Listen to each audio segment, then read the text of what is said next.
Oi, oi, tudo bem? Meu nome é Larissa, do @lá loucura, e hoje eu tô aqui para entrevistar, conversar, papear um convidado muito especial. Sou Marcelo Veras, psicanalista, psiquiatra, eh, adotado pela Bahia. Eu nasci no Rio, mas eu, né, Hum, estou aqui.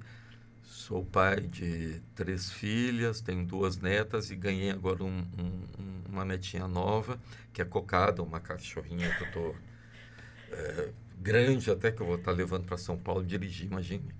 Mico total, né? Porque não entra em avião mais, ela é grande, mesmo com 6 meses. Leva ela Então, de barco, não, um direito já vou cruzeiro. levá-la aqui semana que vem, pegar 4 dias de estrada, Salvador, São Paulo. E é isso aí, escrevi uns livros, gosto de fotografia, gosto de cinema, curioso, gosto de gente, só aqueles caras chatos que puxam papo de tempo no elevador, né? Tiozão, gosto de fazer piada sem graça. A do pavê já está muito conhecida, mas eu Qual foi a sou do meio Natal esse tiozão. ano, a piada do Natal? Não teve outro, né? Foi sobre pular com Havaianas ou sem Havaianas. Oh, claro. Namoradinha está batido já, né? Não, não, foi a questão das Havaianas que tinha pessoas que estavam colocando nas redes sociais. Tá vendo? Cuba, a capital é Havaiana. Aí eu ficava assim, poxa, então foram longe ali. Oh, fim de ano o pessoal enlouqueceu, né? Como sempre, Ah, mas mas... o dia que não tiver louco, nós estamos desempregados, né? Então É vamos. verdade, você trouxe um ponto muito válido. Aham. Mas enfim, hoje eu queria começar falando sobre essas questões do feminicídio e tudo mais que a gente tá vendo acontecer muito com as mulheres. E eu queria iniciar te perguntando o que é ser homem, porque eu acho que é um assunto que dentro das pautas atuais do feminismo fica um pouco deslocado. Uhum. Bom, ser homem aparentemente é uma coisa muito fácil, mas porque se tem aquela ideia de que não se nasce, mulher se torna mulher, da Simone de Beauvoir, mas ser homem também não é tão fácil quando você sai um pouco, por exemplo, do famoso, digamos, ditado ou aforisma, tal pai, tal filho. Hum, Não se fala muito tal mãe, tal filha. nunca? Porque a transmissão de mãe e filha, a gente vê pela psicanálise, ela acontece de uma maneira um pouco diferente. A, a transmissão paterna, ela é eminentemente simbólica, isso vem na história das culturas, até por uma razão muito simples. A conexão da mulher com o corpo e com o filho já dá uma certa legitimidade ao fato de que aquele filho, né, durante a história da humanidade, aquele filho saiu dela. Mas a repartição dos bens, né, ou seja, como é que se vai transmitir para a sucessão, para a próxima geração, alguma coisa que se teve, ela é eminentemente simbólica. Uhum. E essa afirmação simbólica sempre, porque o pai, sempre a gente tem um ditado, pater incertus, o pai é incerto. Hum. Então, isso fez com que durante na humanidade, ser pai fosse eminentemente uma questão de transmissão simbólica para ser um homem. Hum. Né? Ser pai, ele sabe quem como fazer o filho, como mulher. Uhum. A mulher tinha essa função de procriação, de uma certa maneira. Se você pensa, por exemplo, Denis de Rougemont, que estudou muito a história do amor no Ocidente, a gente vai ver em Denis de Rougemont que nunca o casamento, as histórias de amor da literatura universal, começa com Tristão e Isolda no Ocidente, sempre foram o adultério. Hum. Porque o casamento era apenas para demarcação de terras, né, de legados, de posses. Tanto que quando a gente viaja na França, né, tem aquele famoso Vale do Loire, que é o Vale dos Castelos franceses. Os castelos das amantes são muito, muito mais bonitos do que os das rainhas. Por quê? Porque as coisas aconteciam mais animadas, né, no castelo de Chenonceau, no castelo de Chambord, que Hum. eram conhecidos como os castelos das grandes senhoras que estavam ali. Então, assim, ser homem sempre foi algo passado, transmitido muito pelo simbólico, Então ser homem por uma lei. é ser filho. é uma transmissão filial de pai para filho. Não que ser homem seja isso, mas essa é a ideia de ser homem que sempre foi transmitida no Ocidente e que chegou até nós, né? Ora, muito cedo, ser homem também foi associado o quê? A uma apropriação da mulher, do corpo da mulher, não é? Uma vez que a mulher estava ali naquela, digamos, naquele momento ali civilizatório, a gente pode ir avançando nisso, como aquela que vai dar o filho, não é? Que vai gerar. Então ela era vista muito mais como um receptáculo e como a procriadora. Ou seja, a mulher, ela sempre soube localizar a mulher como mãe,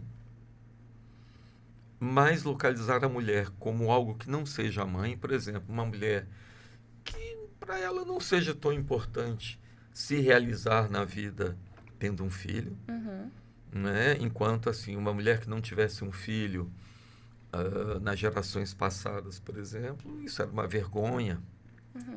Era uma mulher incompleta, não é? Se uma mulher falta algo àquela mulher porque ela não tem um filho, o que é bem diferente do momento atual, não é? Então esse faltar algo à mulher, essa questão de que falta algo, sempre foi muito associado, e é aí que tem, por exemplo, uma certa crítica a Freud por fazer a teoria psicanalítica inicialmente em cima de um certo, né, de um falocentrismo, né, de um binarismo, mas eu sempre acreditei, até lendo Freud já, né, 45 anos, que o que Freud fazia ali não era muito a teoria dele, era a leitura do que chegava para ele. E o que chegava para ele é exatamente isso, né? A mulher como uma condição de falta e o homem na condição daquele que tem o triunfo fálico, né? Ou seja, ainda no momento em que tem um texto de Freud que é até curioso, né? Algumas consequências psíquicas da diferença anatômica entre os sexos, que é anatômica, banal, nossos corpos vêm ao mundo como tiver que vir, mas que já ele vai mostrar que as teorias infantis, quando os meninos já estão ali na banheira brincando com a prima, com a irmã, que um olha, ele vai achar que há uma teoria. Eles começam a fabricar teorias porque eu tenho e porque você não tem, né? E essas teorias já marcam, então, exatamente um ter ou não ter. Ora, o homem, então, supostamente é aquele que tem. E que vai completar essa falta na mulher. E que mulher. vai completar essa falta, simbolicamente, dizendo que não é que a mulher ela seja assim. Ela perdeu. Aquilo que é chamado de castração, né? Olha, a castração é um conto da carochinha. A mulher foi castrada na vida, né? A castração já é, de uma certa maneira, um efeito simbólico, portanto, transmitido entre os homens para justificar o ter ou não ter. Não é? E a partir daí se constitui todo um modo de transmissibilidade do que é ser homem. Seja assim, faça isso. É claro que quando um homem entende que aquilo não vale tanto, que aquilo não é tão válido, por exemplo, quando uma mulher ela não acha tão importante assim essa questão de que algo falta a ela, no fundo ela é perigosa porque ela coloca em ameaça exatamente essa função do semper erectus, que é essa função do falo triunfante. É curioso que você vai nas cidades da Europa, você vai no Egito, ou seja, em várias civilizações, mas Paris, por exemplo, isso Roma também, é muito curioso você vê que, por exemplo, o que é a marcha quando eles ganham uma guerra? Os guerreiros vão passar num arco do triunfo, por baixo do arco, e existe o obelisco. Então você tem sempre o obelisco, que é, né, o monumento fálico, e o arco do triunfo, por exemplo, que a marcha solene é passar pelo Arco do Triunfo, que é um pouco essa metáfora, um pouco Erótica quase, do né? erótica, exato, né, digamos, do obelisco, que é aquele falo ereto, Uhum. e o arco como aquilo por onde eles vão passar, os homens, né? Viris, Viris, assim. triunfantes. Ou seja, essa representação na cultura, ela perdura, Uhum. e como, curiosamente, ela é menos eficaz agora, a pergunta o que é ser um homem não encontra mais respostas como encontrava em gerações precedentes. Uhum. Né? Ou seja, a gente pode dizer que há um certo ponto até de mutação na civilização, a partir do momento em que as mulheres elas passaram a também reivindicar papéis que antes eram exclusivamente reservados aos homens, Uhum. né, biologicamente reservado aos homens. Por exemplo, na hora que a ciência e a tecnologia de guerra avança, que ir para uma guerra não significa mais você pegar assim como um gladiador e brigar, né, como um homem, que aí a diferença do corpo feminino e do corpo masculino, é claro que as mulheres não iam para a guerra, serem lançadas na guerra no século XVI, Uhum. XVII, ou no Peloponeso, porque era guerra física. Uhum. Mas na hora que a ciência também abole isso, que a guerra ela é feita por computadores, por drones, por armas de longa distância, Por onde o inteligência, corpo, né? por inteligência, onde o corpo em si, essa Hum. diferença anatômica do corpo não é mais importante, olha, o que a gente percebe é que cada vez mais as mulheres, então, podem aceder Uhum. a uma posição, o que ameaça um pouco aquele homem que passou a vida transmitindo-se para ele de É que um ser homem curto-circuito, né? Um pane no sistema. pane no sistema, né? O que é Então, ser homem agora? Eu acho que eu poderia até mudar a pergunta, então. uhum, O que será ser homem? O que que vem à frente aí, diante dessa uhum. mudança de cenário? Bom, aí Lacan tem uma resposta que eu gosto muito, né? Inclusive, eu ouço. Eu estava, por exemplo, em Paris, naquele grande auditório, onde o Paul Preciado estava ali e Uhum. deu uma desancada nos psicanalistas, né, que estavam ali presentes. Eu estava ali. Eu assisti aquilo ali. Eu gostei, eu achei que os psicanalistas precisavam ser No olho do interpretados, furacão, né? Mas como foi essa né? fofoca aí? O que que aconteceu O que nesse, aconteceu foi que ele chegou lá, convidado pela a SF, Escola da Causa Uhum. Freudiana, que é a escola de Lacan, né?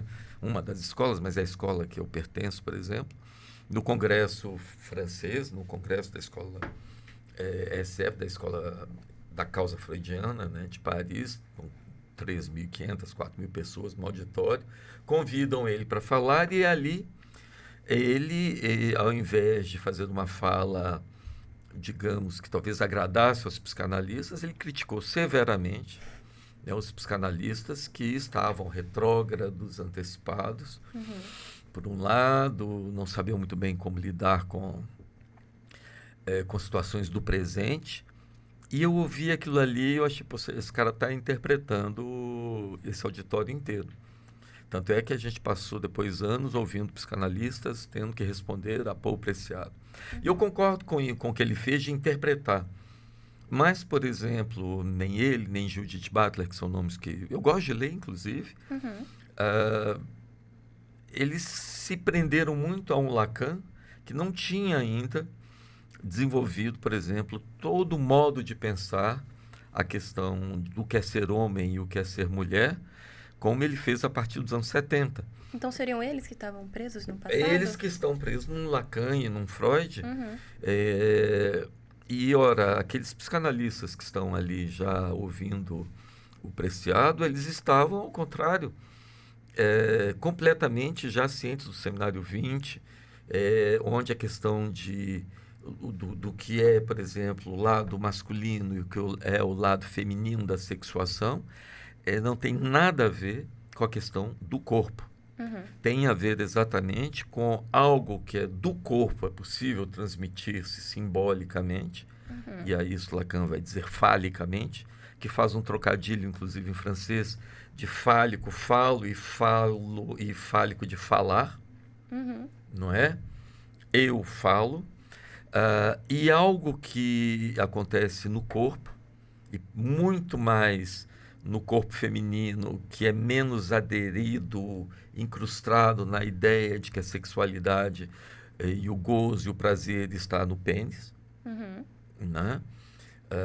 O gozo para a mulher, o prazer sexual da mulher, ele se distribui muito mais pelo corpo, exatamente por não ter aquele apêndice, que para o homem é imprescindível. Um homem, são raros os homens que vão conseguir, por exemplo, um orgasmo que não seja peniano. Será anal também não entra aí, não? Hein? Anal não entra bastante? Não, é isso que eu estou falando. Mas o anal, até o gozo anal, tem uma lógica peniana e uma que não é peniana. É verdade. Né? É diferente de uma mulher que... Penetração, assim. Exato. É diferente de uma mulher que ela pode gozar, por exemplo, com palavras. Uhum. Pode gozar com um toque no ombro. Coisas completas. Exatamente por quê? Porque não existe essa, né, digamos assim, essa usurpação de toda a possibilidade de gozo corporal feita exclusivamente no falo. Uhum. É claro que, por exemplo, o próprio Lacan, isso que eu falo, quando ele traz São João Batista, ele traz ali como exemplo para mostrar que não, que é possível sim o homem ter um certo acesso a esse gozo não fálico, porque ele é um corpo biológico, como o outro. Né? Se aquilo não está centrado apenas no pênis, o homem ele é capaz de perceber também outras maneiras de gozar. Será que não é uma condenação cultural? É uma condenação cultural perfeitamente estabelecida entre gerações, e que um psicanalista ele deve conseguir que o homem possa ir além disso. Então, por exemplo, dificilmente um psicanalista,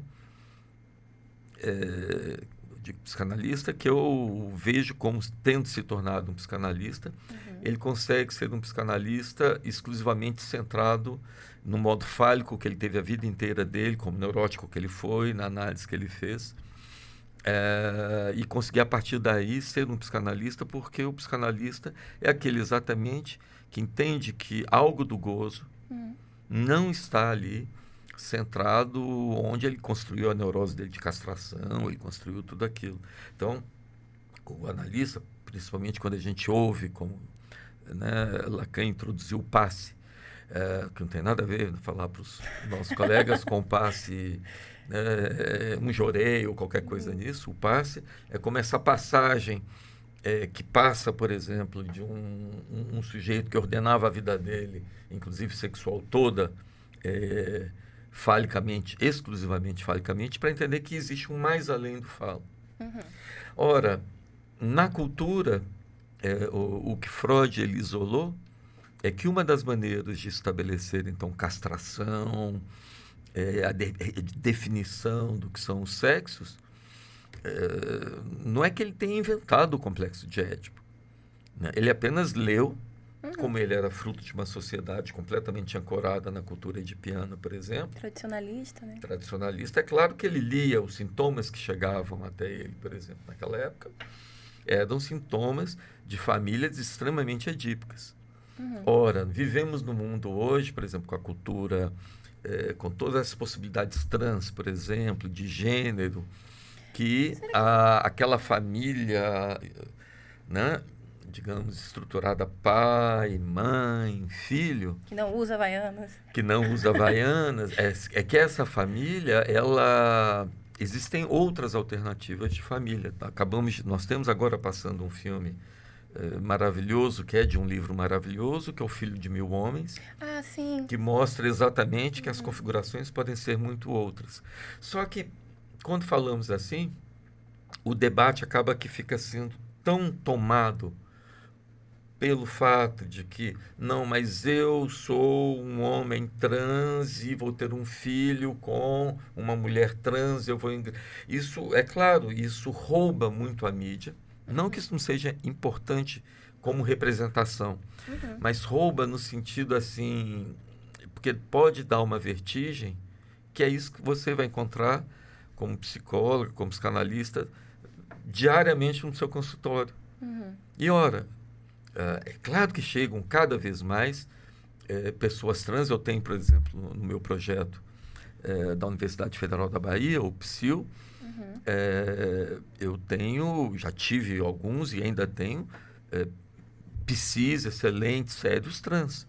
Atualmente nós temos 2, temos uma mulher trans, um homem trans, já tínhamos 3 homens trans, e que fizeram a transição não pelo modo muito identitário, de colagem, fizeram sob análise para entender o corpo dele e um dos casos, por exemplo, exatamente, aquilo foi como uma solução sintomática com TH, como a gente fala um pouco, foi uma solução para eles ali e passou pelo corpo.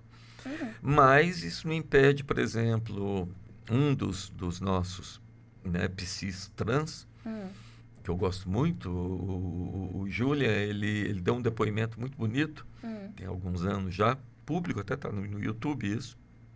Nós fizemos uma live com os nossos psis trans na prática. É o título dessa live por 2 razões.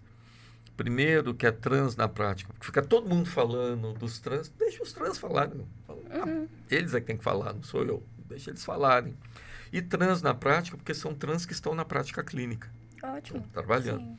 E, por exemplo, o Júlia, ele lançou uma questão que eu achei muito interessante. Tudo bem, agora eu sou um psi homem trans. Só vou atender pessoas trans? Né? Alguém que não é trans vai me procurar, por exemplo? Né? Será que eu vou ficar rotulado por ser um homem trans com aquele psicanalista trans? Que é claro que chega na Universidade Federal, as pessoas que já sabem que nós temos psis trans, quero ser analisado por uma pessoa negra, trans, mulher, por exemplo. Eu vou dizer, se tivermos, é claro, a gente pode proporcionar, nem sempre a gente tem isso. Mas essa digamos assim, isso faz, talvez, sim, sei lá, 2% da clínica, que vai chegar em Salvador ainda extremamente colonialista. Então, que haja um movimento decolonial, que haja a desconstrução do ético, da cultura patriarcal, formidável. Sou totalmente a favor e acho que só é possível um psicanalista ser psicanalista se ele vai além do ético, além da cultura patriarcal. Se ele subverte, né? Se ele subverte isso. Mas, sem se iludir, achando que isso é o mundo que ele vai enfrentar para fazer clínica, no Brasil, por exemplo. Né? Então, por exemplo, quando houve aquele grande movimento, cada vez mais bonito, né? As ruas agora podem ter as passeatas, né? Do orgulho gay, estão cada vez mais ganhando o Brasil, ganhando o mundo, com multidões, vai em São Paulo, vai em Salvador, em tudo que é canto que vai, que eu acho que mostra um apoio maior também, porque não quer dizer que todo mundo está ali, né? Até alguns anos, talvez 10, 15, 20 anos, as pessoas cis teriam vergonha de estar andando numa passeata do orgulho claro, gay. Eu lembro também da época aquele policial nos Estados Unidos que ajoelhou em cima de um homem negro e tudo mais. E aí teve o Floyd, Isso, e teve o Black Lives Matter. Eu lembro que logo no início que começaram os protestos nos Estados Unidos, parece que a galera branca tava tipo, posso ir, não vou, sei lá. Aí aderiram, né? Aderiram, é claro. Ora, o que isso mostra, então? Que hoje existe um mundo muito mais permeável e muito mais... Existe já um mundo que consegue expor mais isso ao mundo graças à rede social, por exemplo. Né? Enquanto talvez os canais ortodoxos, por exemplo, as novelas da Globo e de outros canais que eram extremamente conectadas com a audiência mais da família brasileira de classe média, e que, por exemplo, eu me lembro quando com essa novela que está super na moda, que teve Odete Roitman. Sim, sim. Porque eu sou ruim de novela, mas, também, mas... quando teve a primeira versão, Roda Viva, não Viva, não sei o quê. Odete Roitman. A novela da Odete Roitman, naquela época, o casal gay mataram, tiveram que explodir o casal gay no meio da novela, porque não podia continuar. Homem gay não podia aparecer naquela novela. Né? Então, nem para botar para fazer uma viagem, né? Ser feliz em outro canto. Não. Era um negócio muito complicado, muito complicado. Não que não tivesse nos estúdios da própria TV que fazia as novelas, inúmeros homens e mulheres gays. Não era essa a questão. Uhum. Mas que tinham que estar ali, muito dentro do armário, fazendo aquela função, e não podiam explorar ou se colocar publicamente como gays. Uhum. Não é? Ora, o que a gente vai perceber? Será que a televisão então evoluiu tanto que agora tantos personagens gays, trans podem aparecer? É claro, vai aparecer porque agora a pressão social, os movimentos de rede, sabe que agora isso vende também. Uhum. É muito mais uma questão, não me engana muito, né? Porque agora tem que ser isso. Mas houve uma capitulação. Não vamos dizer assim que houve uma antecipação, por exemplo, das novelas. Né? Houve ao contrário, assim, esses movimentos me parece que permitem que hoje haja uma fluidez de gênero muito maior, não é? Esses movimentos eles começaram no momento em que a internet, as redes sociais começaram a democratizar para o melhor e para o pior. Uhum. Vamos dizer para o melhor e para o pior. Acho que todo mundo que está vendo a gente aqui, que você e eu, sabem que nas últimas eleições tiveram no grupo família alguém que saiu, ou você saiu do grupo, ou algum tio saiu. Então, existe ali também a possibilidade de fake news, de tudo isso. Então, mas eu sempre digo, não é a tecnologia que está errada. A tecnologia não é nem boa nem má. Mas eu acho Mas que... isso permitiu que, por exemplo, vou dar um exemplo, permitiu que aquela pessoa que estava aqui na periferia de Salvador, negra, que fez a festa de 15 anos da filha, postou na internet. Vai poder colocar ali, na época era o Facebook, agora pode ser Instagram, ou seja, tem aquele momento também que ela pode brilhar, que não é reservado apenas à revista Caras, àquelas pessoas, artistas. Esse é o lado bom, e foi esse lado que permitiu também essa expressão tão maior do que é ser mulher. E é a partir daí também que, obviamente, a gente percebe um aumento grande de mulheres podendo denunciar e falar da violência, e também homens se defendendo, dizendo que não é bem assim, ou que história é essa, né? Então, o debate agora ele é rápido demais, como os julgamentos, os linchamentos da internet são rápidos demais, né? Tudo é feito muito em cima da imagem também. O que eu tento insistir, por exemplo, faço parte de alguns psicanalistas que começaram bem cedo a ir para a internet, para o Facebook.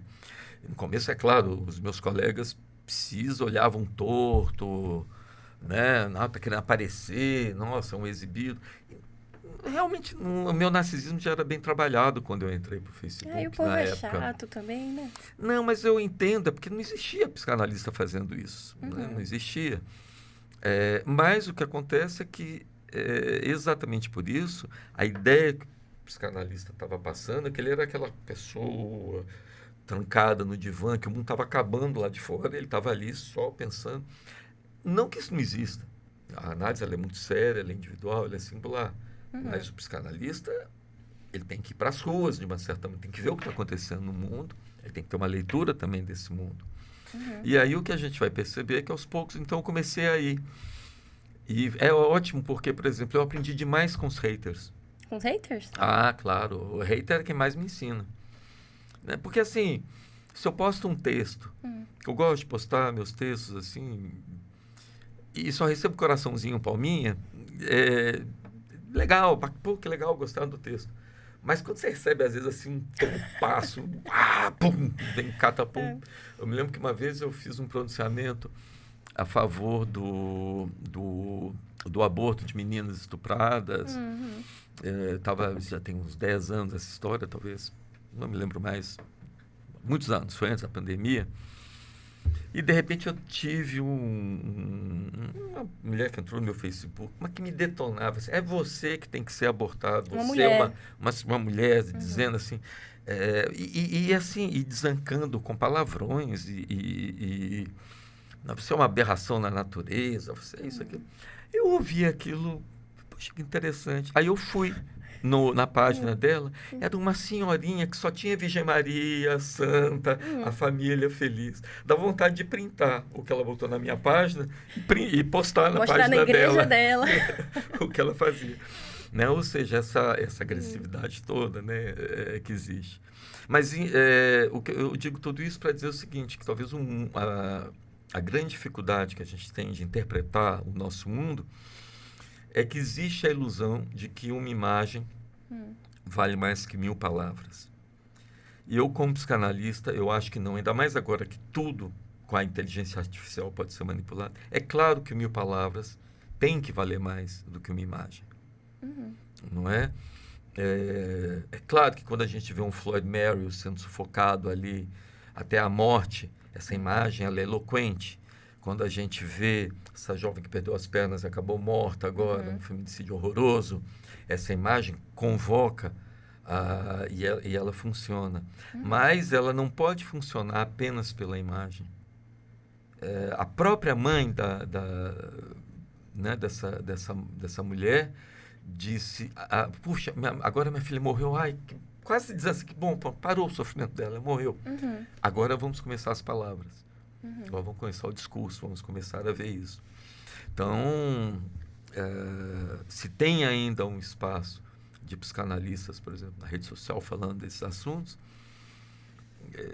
Mas a me questão parece que é também isso, é poder conseguir trazer o diálogo. Mas aqui como também. os psicanalistas trazem, né, também? Porque a gente estava falando mais cedo e você falou sobre como a discussão na internet se distancia do real das ruas, né? Claro. E de que forma esse discurso ele está sendo desenhado? Porque às vezes na internet e no campo da psicanálise também eu sinto que se afasta demais do que realmente acontece. Se perde em outras pautas ali intelectualizadas e se esvazia. Eu fiz uma postagem recente, eu acho que, né, que você comentava, né, da douta ignorância, que é uma expressão de Lacan, né, é de Nicolau de Cusa, né, mas Lacan ele se serve disso, que é o seguinte, é claro que eu estou na UFBA, eu vejo, é claro que existe uma pressão muito grande de movimentos identitários. Não é? E os movimentos identitários têm sido percebidos por uma parcela da intelectualidade como se eles fossem o mal do mundo. Não é como se a doença estivesse ali. Então, eu tenho amigos que eu gosto e que eu leio e que fazem uma certa crítica dos movimentos identitários, que o PSIL, que é o local que eu trabalho, que recolhe todas essas pessoas que sofrem porque são negras, né, pretas, indígenas, apanharam né, na rua, gays, a gente recebe, e que estão nos movimentos identitários, nós que estamos, talvez nesse lado da escuta do 1 a 1, 16 mil acolhimentos, ou 17 mil quase, em 7 anos de projeto, a gente percebe que aquilo ali é por sobrevivência. Muita sobrevivência. Então, é claro que do meu gabinete intelectual, analisando, eu recebendo como professor universitário, às vezes, uma agressividade enorme, que vem, às vezes, muito forte. Eu me lembro de uma professora que dava aula de história da antiguidade clássica. E ela, porque ela dava essa aula, ela foi muito criticada na universidade. E o que isso tem a ver com o movimento negro e tal? E ela se indignou ali, falou, não tem nada a ver, de uma certa maneira. E aquilo ali gerou uma indignação muito grande. É claro que a gente vai perceber isso. A diferença que eu tenho de alguns, né, pessoas próximas a mim, é que eu leio que isso aí não é... Isso é um efeito, mas que tem o lado de uma certa... É a possibilidade de viver no mundo. Então, que eles vão se agrupar. E que, ao contrário, alguns intelectuais, alguns psicanalistas, não digo que eles botam um pé na rua, mas eles estão ali na rua, ou às vezes botam mesmo, né? A gente vai para as passeatas e tal, onde a gente percebe que o buraco é muito mais embaixo. Né? Então, que sim, a gente percebe um racismo ainda enorme, a gente percebe uma violência contra a mulher, a gente percebe coisas que são tabus e que não são ditas, por exemplo, nas universidades, que na Bahia, no Brasil como um todo, as mulheres ainda que querem aceder a um curso e ter algum lugar na vida, mas não é uma nem duas, muitas só conseguem se prostituindo.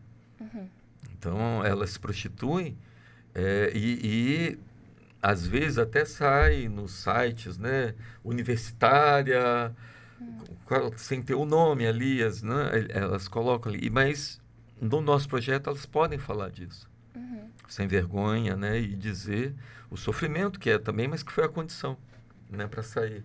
Então,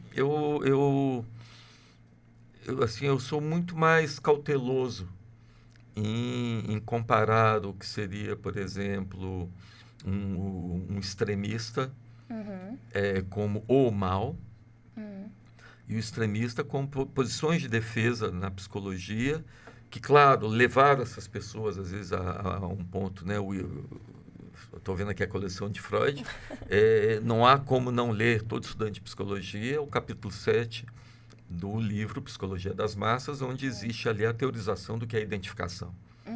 Né? A identificação, ela acontece exatamente porque captura o sujeito ali onde ele é mais frágil e onde ele só vai conseguir superar aquilo se ele tiver um bloco. E é claro que aquilo faz uma cegueira mesmo, a massa, ela cega mesmo um pouco, não é? Então, eu acho que é importante estar atento a esses movimentos da massa que às vezes vão desde quebrar e invadir né, os órgãos do Brasil, né, entrarem ali no 8 de janeiro e também, do outro lado, cancelarem às vezes professores. A evolução cultural, como a gente dizia, na China já tinha isso. Existe essa violência que é mortal, mas onde eu me distingo um pouco é que eu entendo que essas pessoas estão ali no 1 a 1 e estão sofrendo, e elas estão ali porque precisam. É isso, eu acho que essa questão do identitarismo toda eu trago um pouco à tona, porque é um assunto que está permeando todas as discussões, meio que silenciosamente, um fantasma assim rondando. E eu vejo que, justamente por conta da divisão de ideias que ele traz, da polêmica que ele traz, e às vezes cancelamento também, tudo, Claro. que a maioria dos psicanalistas se afasta de comprar essa discussão, de, sabe, se meter, de falar sobre, de elaborar. Parece que fica com medo de mexer no vespeiro. E Claro, aí... existe um distanciamento. Eu me lembro que a minha formação, quando eu comecei em psiquiatria, eu tive um mestre, o professor Rubim de Pinho. O Rubinho de Pinho? Álvaro Rubim de Pinho foi meu mestre. Eu pude estar ali com ele durante tempo. Ele me conhecia já por outros canais, né? E eu vinha da cirurgia, porque a minha primeira formação foi de cirurgia, UTI. Cirurgia? Eu brinco, porque eu fui residente de cirurgia cardíaca até o último ano. Aí eu costumo brincar que eu parti muitos corações já antes de ir para a psiquiatria, porque me interessou mais. Eu fiz outra residência. Na época, eu me lembro que foi... Imagina, eu tinha 10 tios por parte de pai, 10 por parte de mãe, Pouco. 60 primos. Eu era o primeiro médico. Então, o nível de orgulho que a minha avó, que morreu há uns 2 anos, com 103 anos, Dona Bina, enchia a boca para dizer: meu neto, doutor, cirurgião cardíaco. O nível que ela me elevava foi o mesmo que despencou quando eu disse: vó, eu vou ser psiquiatra. Ela olhava para mim assim, com uma cara assim de meio desconsolada. Mas eu não entendo, meu neto, você não é comunista, não fuma maconha. Não. Quer dizer, eu fazia tudo isso, mas na cabeça dela idealizado, não é? Era uma coisa muito... O vó tem uma notícia para te dar. Exato. E o que acontecia nesse momento, né? E Rubim era uma pessoa com ideias muito avançadas, né? Foi um psiquiatra baiano que conhecia a fundo os terreiros, né? Ele ia aos terreiros, né? Mãe Estela, conhecia. E era muito interessante, eu adorava conversar com ele. E aí um dia eu cheguei, eu estou me interessando pela psicanálise. E estava começando a ler ali, jovem ainda, né? A psicanálise. E aí ele olhou para mim e eu fiquei com o troço entalado na garganta. Ele morreu e eu não pude responder a ele. Ele disse, eu acho bacana a teoria. Mas é uma prática muito burguesa, né, Marcelo? Você não acha, tal? Eu fiquei assim, sem saber como respondê-lo. Uhum. E, e pronto, e o tempo passou e acabou que eu me tornei psicanalista, me tornei diretor da Escola Brasileira de Psicanálise. E no meu discurso de posse, né, já tem muitos anos, né, que eu fui diretor da Escola Brasileira, eu colocava essa anedota, eu falava disso. Uhum. E eu lembrava o seguinte, olha, eu já tenho 20, quase 30 anos de psicanálise, frequentando aqui as escolas. Hoje eu tenho bem mais, mas na época quando eu fui diretor. E eu sempre tentei responder a Dr. Rubim de Pinho, não, porque eu estou nas ruas, eu fui diretor de hospital público, Uhum. né? Eu vejo eu dizendo para os psicanalistas lá na minha posse. Mas tem um detalhe, se tudo isso que eu penso é verdade, por que só tem branco aqui? Por que quando a gente vai no encontro de psicanálise, qualquer lugar do Brasil, você não encontra negros? Por que na Bahia, que vamos lá falar o famoso clichê, né? Salvador, a maior cidade negra do Não. mundo, fora da África, você vai no encontro de psicanálise na Bahia, praticamente não tem negros.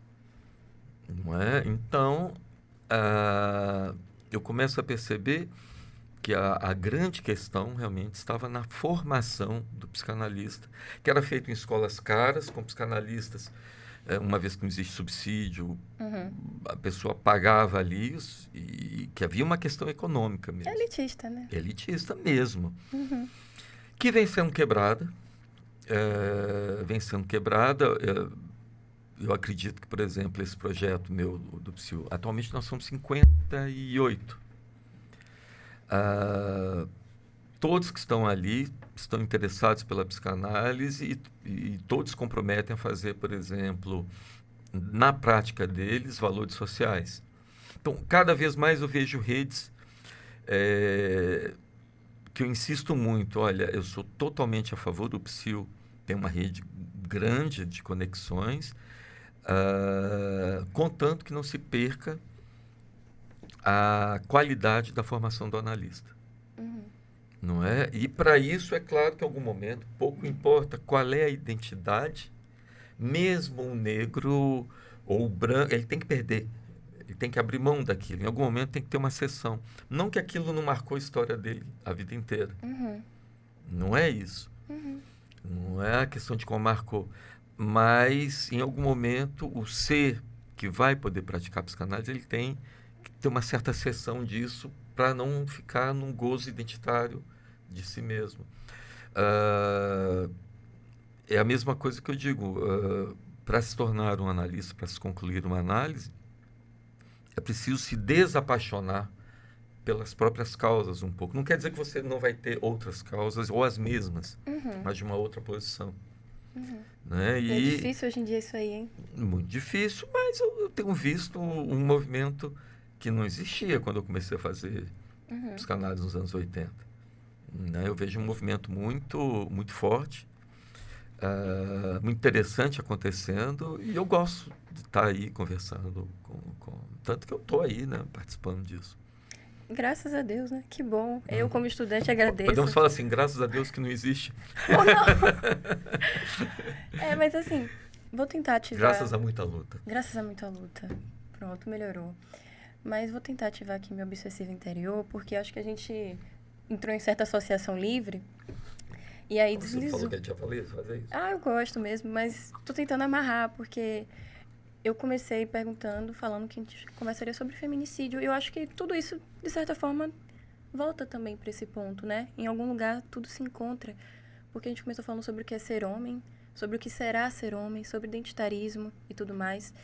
E acho que dá para encontrar um laço na maneira como isso se faz dentro das pautas atuais do feminismo. e da questão do feminicídio, que tá tão latente ultimamente. Eu tô apavorada, sabe? Eu vou andando na rua, parece que eu tô no corredor polonês, meio sorteado, assim, uma roleta russa. Será que eu sou a próxima? Será que esse cara que eu beijei, que eu vou beijar, ele vai me matar depois de amanhã? Fica a dúvida.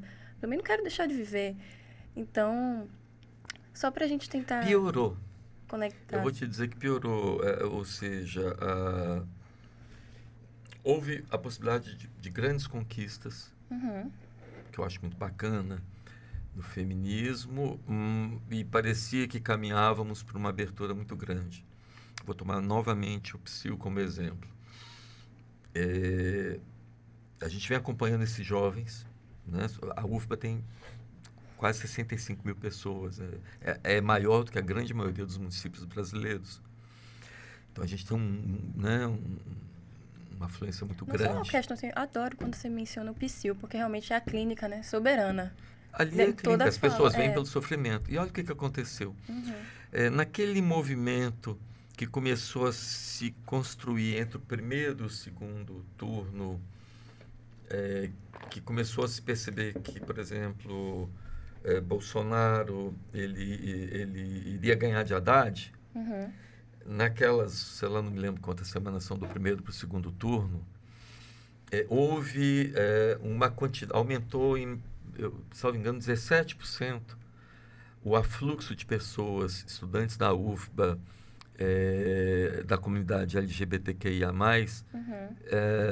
que vieram nos procurar em desespero, porque já estavam sendo atacadas na rua. Uhum. Por exemplo, me lembro de um jovem que nos procurou, que ele estava no ponto de ônibus com o namorado, e passou um carro dizendo, isso vai acabar, vocês vão morrer, cambada de né, sei lá do que. Então, o que a gente percebe é que houve esse movimento, ele é pendular. Por isso que a luta é constante. Por isso que você conhece talvez aquela famosa placa, uma foto que ganhou o mundo e mais várias outras depois, de uma senhora, sei lá, dos seus 90 anos, com uma placa dizendo, não acredito que eu ainda estou aqui defendendo as mulheres. Ô, coitada. Acho que Não é? Caetano Veloso usaria também, né? Nesses protestos Usaria. agora, Você está recentemente. entendendo? Uhum. Então, o que me parece é que mais houve um movimento de liberação da mulher, Uhum. mas isso acarretou um movimento também de violência contra a mulher muito grande, ou seja, um retorno das formas mais arcaicas de dispensar a civilização. É isso, você falou sobre que o que é homem, o que será ser homem, né? Uhum. Vai se destituir essa constituição tão fálica, né? Vai sair dessa centralidade. Em alguns pontos, vai haver uma Uhum. descentralidade, mas se você perceber qual era o grande slogan do primeiro mandado, né, do Bolsonaro, né? Você vai se lembrar, é a Damares, né? Meninas Ah, usam é. rosa, meninos usam azul, É isso, parece que o pessoal ele né? tá meio apavorado com esse o que será, o que virá, e aí quer retomar demais as coisas. E acho que esse excesso de É. liberdade, excesso não, né? Essa liberdade conquistada, nova, é o que tá fazendo o pessoal querer voltar atrás. É muito difícil pensar o que é ser homem fora da casinha. Dentro da casinha é fácil. Por quê? Porque existe um manual como ser homem. Ser homem é assim, assim, assim, E você assim, tem uma assim. mulher. Não é? E você é um pouco agressivo quando Agora, precisa. ser mulher, não é que. Eu acho assim, tudo bem, eu não gosto de banalizar, trivializar demais, isso torna-se mulher, torna-se mulher. Não. Há transmissão também feita assim, de mulher para mulher, de exemplo, por exemplo. Né? A gente percebe isso acontecendo. E é exatamente porque essa presença das mulheres ela é maior, desperta também uma, uma onda, digamos, né, conservadora muito grande, tentando localizar o papel da mulher como mãe, violenta, que, claro, a grande pergunta é o que é ser psicanalista no Brasil, que é um dos países que mais mata mulheres. E gays e trans também. Ou seja, é nesse sentido que eu falo que precisamos muito. Um psicanalista ele não pode se tornar um psicanalista se ele não atravessou um pouco todas essas questões do falicismo dele, não é? e que ele comece a pensar a própria sexualidade. Por isso que, digamos assim, a grande travessia do psicanalista para se tornar um psicanalista não é universitária, não está nos livros. Está no Joan? Está no modo como ele vai conseguir um atravessamento da sua própria condição sexual. Que é um pouco o que Freud escandalizou o mundo no final do século XIX ao dizer que nossa Constituição é bissexual. Não é? Então, não se trata, digamos, o psicanalista, se ele é muito, né, muito centrado numa lógica. Eu vejo isso porque eu supervisiono muitos jovens psicanalistas. E eu vejo a dificuldade que tem, jovens e velhos também. Mas com os mais velhos que eu supervisiono, que vêm me procurar, eu vejo uma dificuldade maior, mas nos jovens também, muitos, de ultrapassarem e entender um pouco que é essa lógica feminina. Que não tem nada a ver com a pluralidade de gêneros, porque o que significa a lógica feminina para Lacan? Feminino é o outro sexo, pouco importa qual seja. O que significa, então, que, curiosamente, só é possível a virilidade homossexual. O ser homem é sempre uma erótica que passa pelo mesmo. Homem que é homem, ele coloca a mulher na posição de objeto. Então é o homem que, na verdade, ama outro homem, né? Homoafetivo e heterossexual. Ele ama, não é que ele ama, eu acho que o amor é de um outro registro. Eu digo assim que o lado fálico, a comunidade fálica, e que as mulheres têm que se inscrever também do lado fálico da sexuação para conseguir as coisas, né? Como é que é a música, né? Sou mais macho que muito homem. Porque não se trata das mulheres fazendo uma disputa de medir pinto com os homens, como os homens leem as mulheres concorrendo aos mesmos postos. Se trata das mulheres ter acesso a posições fálicas, de falar, de ter voz, de ter cargos. Fálico, né? Não é no sentido de que ela vai necessariamente ter que chegar ali e fazer uma impostura. Tem um trabalho muito interessante feito sobre exatamente o que é essa impostura feminina, né? Que ela tem, às vezes, que se passar por mulher fálica, mulher femme fatale para conseguir determinada coisa. Não é nada disso. Significa as mulheres, elas também participarem dessa comunidade do lado viril, que será sempre viril. Apenas as mulheres, elas são muito mais afeitas, porque faltou, digamos, alguém que levasse elas para esse lado fálico. Felizmente, elas são muito mais afeitas a um modo de pensar o próprio corpo e o ser, menos apegados à ideia de que fala igual a pênis. Menos apegados, né? Interessante. Não sei se você acompanha, né? Mas hoje em dia tem um jeito de dizer que quando uma mulher, ou um cara também faz alguma coisa assim, meio foda, fala, botou o pau na mesa. Tipo assim, eu cheguei num cara e minha amiga, porra, amiga, botou o pau na mesa. Então acho que trocar pelo falo faria mais sentido, né? Nessa lógica aí. Um pouco colocar isso, eu acho muito, assim, digamos, eu acho que existe um modo de ver isso, experimentar isso, com uma certa leveza, que eu chamaria de gay,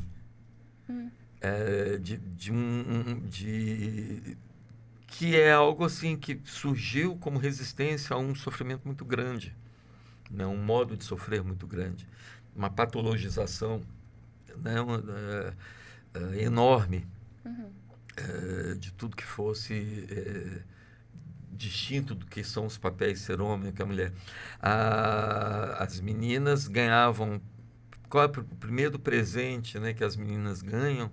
Né? Vai ser uma boneca, um ferrinho de passar roupa, um fogãozinho, não é? Se bem que hoje em dia é um tablet. Mas eu estou, exatamente. A gente percebe que aí surgiram as mulheres que preferiam espada. Não é? Porque viram que é com espada que... Agora não, agora há, digamos, há já uma certa diluição nisso que eu acho que é muito interessante, muito... Por um lado, mas por outro, um sofrimento muito grande, Uhum. né? Eu sou pai de 3 filhas, eu tenho 2 netas mulheres, tenho 2 netas, Rodeado de mulheres, né? 2 netas Uhum. mulheres, eh, minha filha caçula tem uma namorada que eu adoro, né?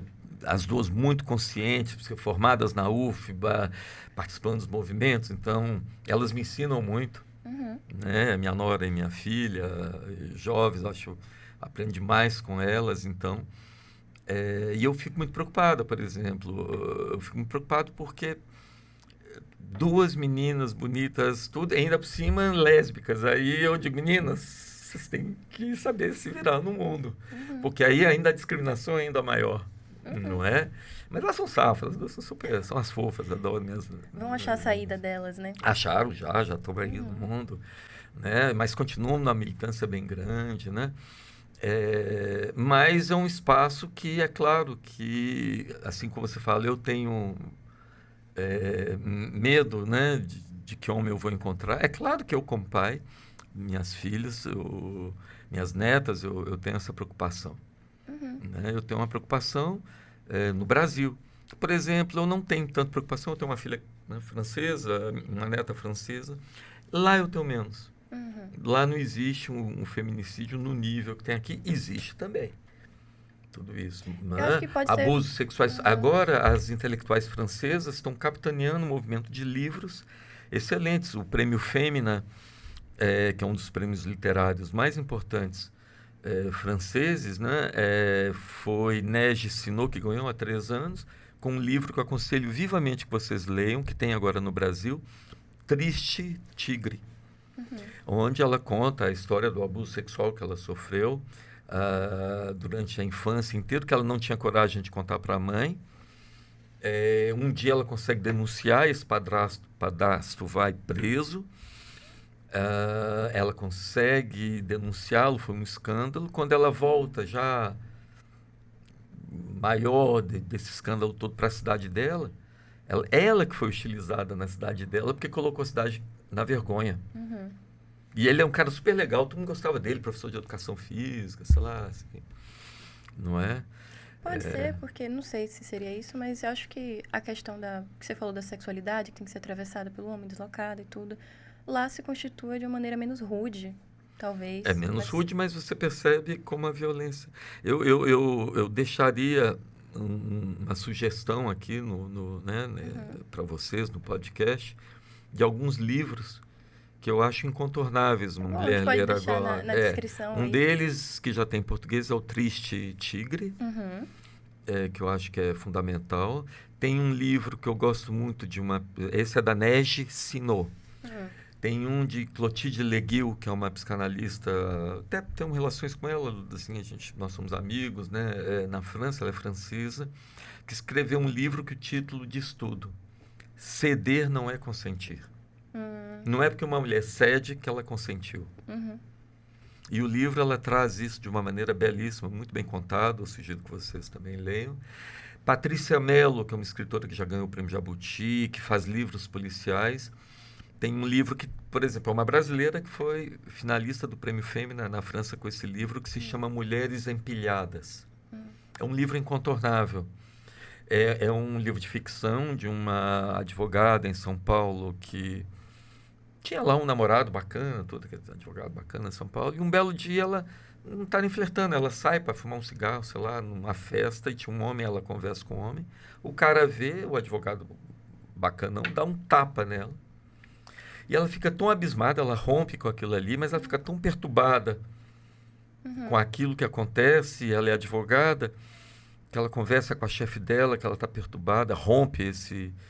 Que aí a chefe fala, olha, não sei, você quer dar uma saída? Veja bem, está acontecendo no Acre, vai acontecer no Acre, um mutirão de julgamento de crimes de feminicídio. Você Uhum. não quer, então, ir para lá em nome do... Porque a gente quer saber o que está se passando lá. E o romance é essa mulher no Acre, que é um dos lugares que mais mata mulheres no Brasil, talvez o que mais mata. É a história dessa mulher descobrindo esse fosso abissal, O horror, né? esse horror do que se passa, por exemplo, no Acre com feminicídio. E esse romance é ficcional. E é o que é mais doloroso, de partir o coração, é que todas as histórias do romance foram verdadeiras. Os nomes são verdadeiros, não é? Mistura, né? Ficção. A ficção é que ela juntou todos, mas ela diz tanto que todos os personagens, eu conversei com ela, né, com a Patrícia Mello, tem nomes. A única pessoa que não tem nome é a protagonista, que pode ser qualquer mulher, não é? E tem um livro também que eu aconselho, da Tatiana Levi Salem, que é Melhor Não Contar, né? Onde ela fala também dessa condição de ser jovem e o namorado da mãe, e ela não sabia se contava, e ela ficou com vergonha, não é? E ela só ousa escrever desse livro. É uma escritora que escreve muito bem, como Vista Chinesa, um outro livro da Tatiana Levi muito bom. Ou seja, o que a gente percebe é que existe agora escritoras que souberam fazer dessa violência que sofreram ou que elas veem algo que deixa de ser um livro testemunhal puro e simples, como a Annie Ernaux também conta das violências que sofreu e ganhou o prêmio Nobel, para se mostrar como um gênero literário quase. Então, aí eu acho que tem mais possibilidades, né? Por quê? Porque aí você consegue inscrever na arte, na literatura, naquilo que fica no tempo, uma certa mudança que vai continuar ali, escrito, publicado, não é? E antes não tinha essas vozes, né? Eu só me preocupo nesse caso, assim, com a verossimilhança, porque uma coisa que eu escuto com muita frequência, minha família e tudo mais, quando um homem agride uma mulher ou mata uma mulher, é o seguinte: ele não é normal. Ele tava louco. Só pode, isso é loucura. Ele não tava ensandecido, não é normal, não é o que acontece. É pior, a Patrícia Mello fala disso numa entrevista que eu posso depois deixar o link. Ela me enlouqueceu. Ela que é o diabo. Sim. Ainda Ela que acho o usou jeito. aquela roupa indecente e me provocou. Ela que bebeu comigo no bar e na hora que subiu pro quarto do motel não quis trepar. Então a culpa é dela. Porque se ela não queria, Ela por me que ela enlouqueceu, subiu? né? Entendeu? Ela que me enlouqueceu. É isso, eu já vi casos, assim, perto mesmo da minha realidade, do cara cometer agressões terríveis e ser perdoado pela família porque ele começou a fazer um tratamento psiquiátrico. E aí é delicado, porque pode entrar, de fato, alguma questão, assim.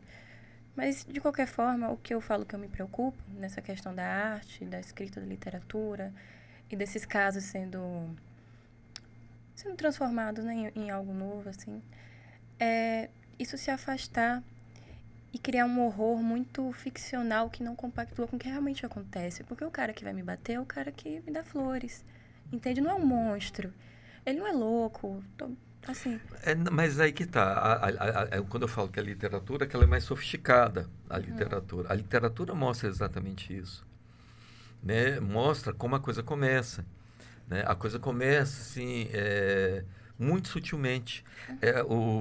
Por exemplo, essa grande pesquisa que deu esse livro Mulheres Empilhadas, foi uma pesquisa que deixou ela horrorizada pelo padrão de semelhança, que é sempre assim, começa de um jeito, aí o sujeito sempre pede perdão, chora muito porque fez algo, depois faz algo pior, aí começa a dizer assim, olha, eu não gosto que você fique falando muito com sua mãe, depois não gosto que você saia com essa amiga, Mas é isso, depois não assim, gosto... E aí aquilo vai subindo, subindo em escalada, e quando você vê, as histórias são muito parecidas, num modo como a tolerância, o perdão.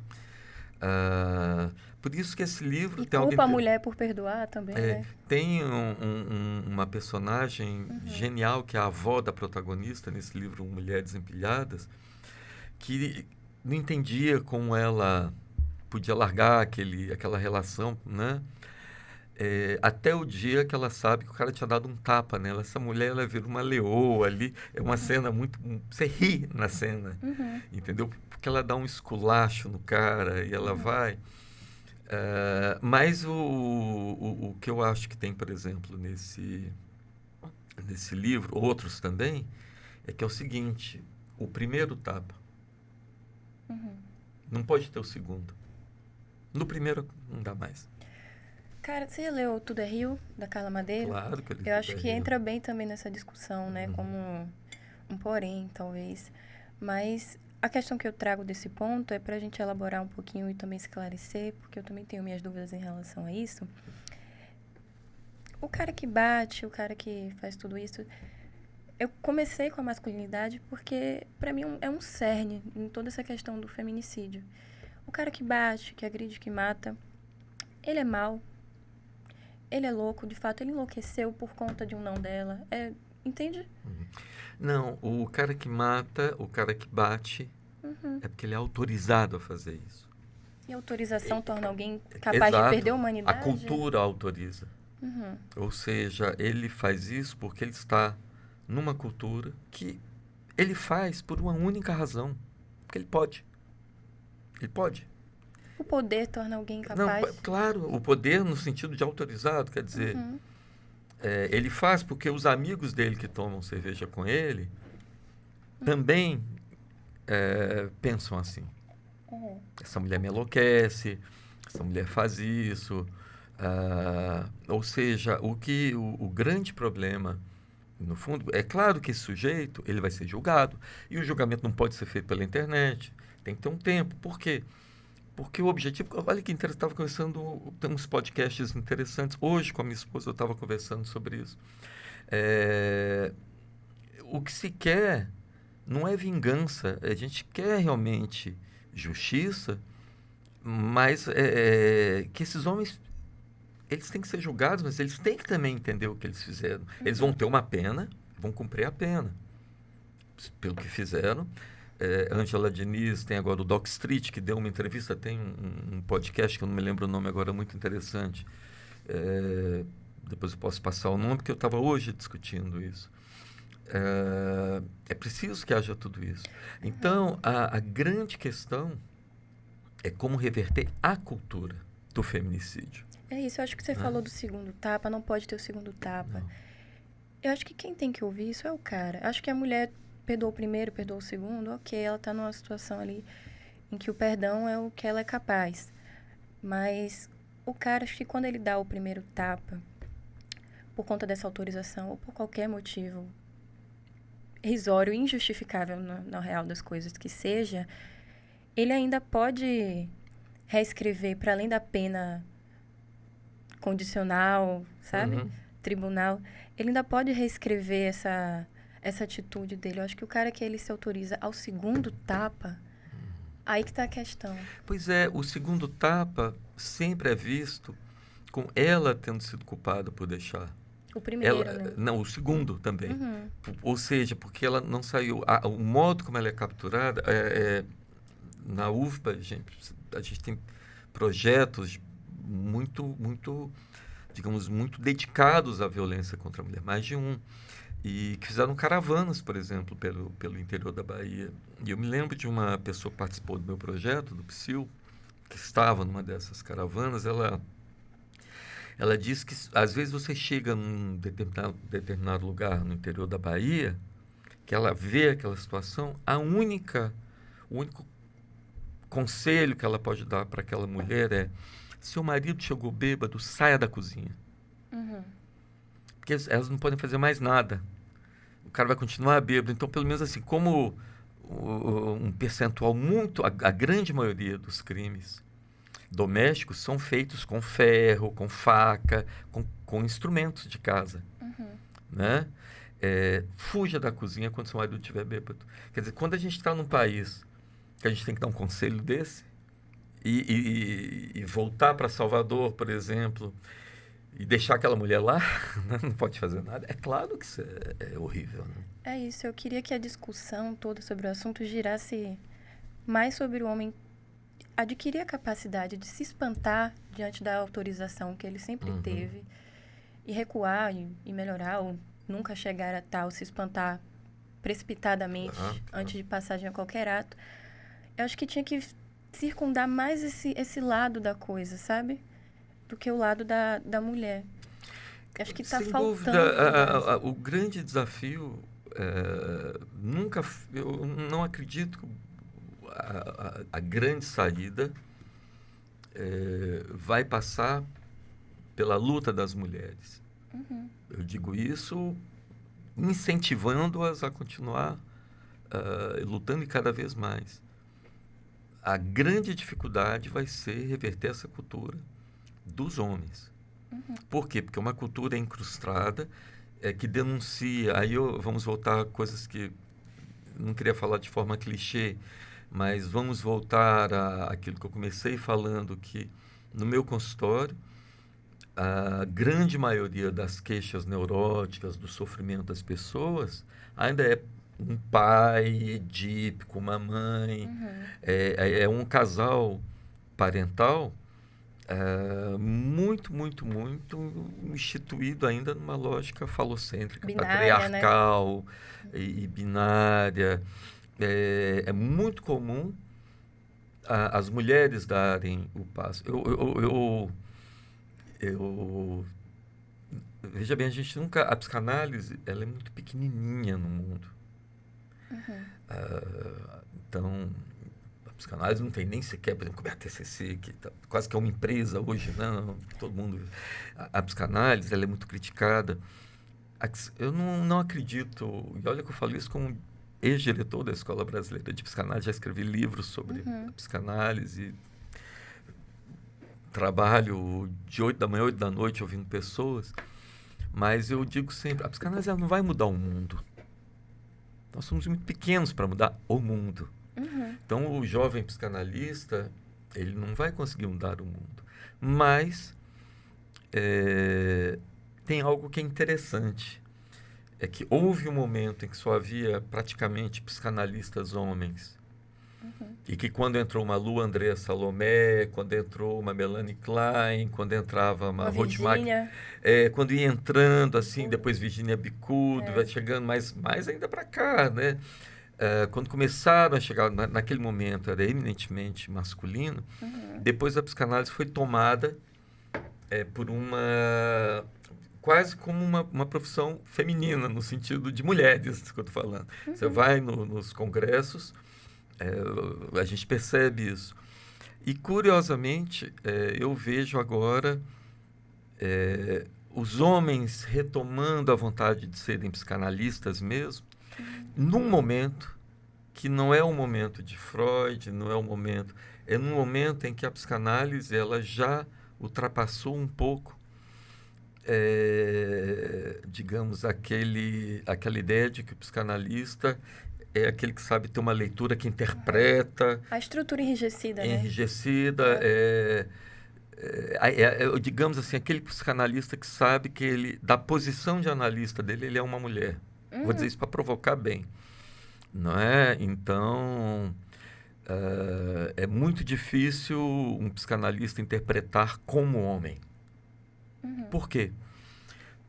Homem no sentido fálico da coisa. Sim. Porque a interpretação lacaniana, diferente, por exemplo, de terapias que sabem muito bem o que é um homem, uma mulher, né? É deixado espaço para o não sentido, ou falta de sentido. O nonsense, né? O nonsense, que é ali que se aloja o feminino, felizmente. Por exemplo, só é possível poesia no mundo quando as palavras elas têm sentidos que elas não tinham quando foram escritas apenas, pela determinação de sentido. Então, por exemplo, quando a palavra ela indica vir à direita, vir à esquerda, e isso é fálico, e que bom, porque senão estaríamos num mundo... É importante que haja isso, que todos se inscrevam nesse registro fálico. Eu trabalho muito isso. Meu livro A Loucura Entre Nós, eu estou até escrevendo agora a 3ª edição dele, e eu coloco muito isso. Eu não peço da saúde mental muito mais do que alguém saber que se o sinal está vermelho, não ultrapasse, porque pode vir um carro. Não é? Eu digo, você pode fazer 20 anos de análise, mas, por favor, quando você sai do consultório do analista, olhe para a esquerda e para a direita antes de atravessar a rua, senão vê um caminhão e leva seus 20 anos de análise. Não é? Ou seja, é isso que eu falo que o psicanalista está na rua, É olhar a direita e a esquerda, ou seja, obviamente direita e esquerda, num determinado sentido. Né? Agora, até, mas enfim. agora eu acho que nós estamos num momento, como psicanalistas, muito mais com a teorização do final de análise que Lacan faz, por exemplo, que vai além do que é o Édipo, além do que é a questão fálica, do que é encontrar algo que não seja aquela fantasia masculina. A sexualidade masculina tem que ir além da fantasia, mas não quer dizer que ele não vai continuar se servindo da fantasia. Não existe um sexo etéreo, ele é feito com fantasias, né? Mas ele consegue ir além dela. Então, levar as análises a esse ponto pode produzir psicanalistas talvez mais afinados com o que Lacan queria. Eu acho que é muito por isso que a psicanálise ela me atrai, porque ela me gera esperança também, sabe? Ela me gera uma ruptura, um furo. Mas, infelizmente, a gente está chegando no final do nosso tempo aqui, cronológico, chato, sem graça. Não, aí nós é que ficaremos chatos sem graça falando, o povo não vai. Que nada. Então, eu queria pedir para você falar sobre suas redes sociais, se você quiser divulgar qualquer conteúdo seu. Então, eu escrevo, né? Então, muito do que eu falei aqui, vocês vão encontrar nos meus livros, né? O Self Logo Existo, que fala da cultura do narcisismo, A Loucura Entre Nós, que fala muito, né, da minha experiência como diretor de hospital psiquiátrico, né? 7 anos diretor do Juliano Moreira. O mais recente, que é A Morte de Si, que foi finalista do Prêmio Jabuti, onde eu trato o meu, digamos, como foi essa minha experiência com suicídio, tentativas de suicídio na minha clínica, uma reflexão sobre suicídio. Tanto que tem um subtítulo, que é Quem Matamos Quando Matamos a Nós Mesmos, né? Eu coloco ali. Estou aí com 2 outros projetos literários simultâneos acontecendo, ainda meio em segredo. A rede social é aquela mesmo minha lá, Marcelo F, tem um F no meio. Marcelo F. Veras. Okay. É porque a gente pode ver de 2 maneiras. O F é porque meu pai estava com mania de grandeza, é Marcelo Frederico Augusto dos Santos Veras. Mas não é Frederico III, né? Ia ser uma grandeza megalomaníaca, mas né? Mas é Frederico Augusto. Mas pode ser F de feminino, por exemplo. Olha aí, gostei. Exato. Gostei. Pode ser F de foda-se, pode ser F de muita coisa. Mas é Marcelo F. Veras. Pronto. Então sigam aí, Marcelo F. Veras. Meu @ também vai estar aqui na descrição. Queria pedir para todo mundo curtir, comentar, compartilhar. Pegar também a indicação dos livros, né? Com certeza eu já peguei aqui todas. Ótimo. E é isso, gente. Muito obrigada. Até o próximo episódio.